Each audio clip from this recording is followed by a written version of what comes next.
नमस्कार,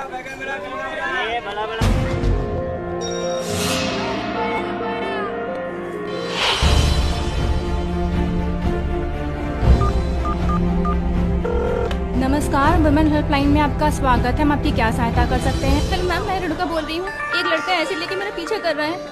ma'am please कुछ करिए, मैम प्लीज कुछ करिए। ओके मैम, आप परेशान मत होइए, आपको तुरंत सहायता पहुँच रही है। मैम प्लीज लाइन पर बने रहिएगा। मैंने आपकी लोकेशन को ट्रैक कर लिया है।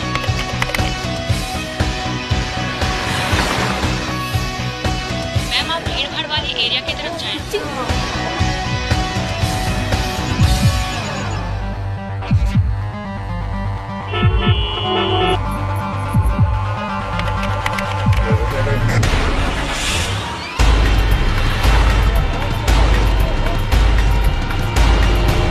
आप घबराइए नहीं, उस लड़के से उचित दूरी बना के रखिएगा।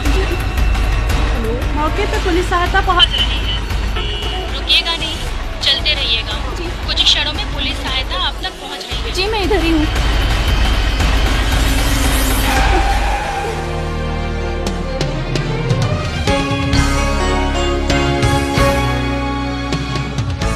विमेन पावर लाइन 1090 नारी सुरक्षा की ओर।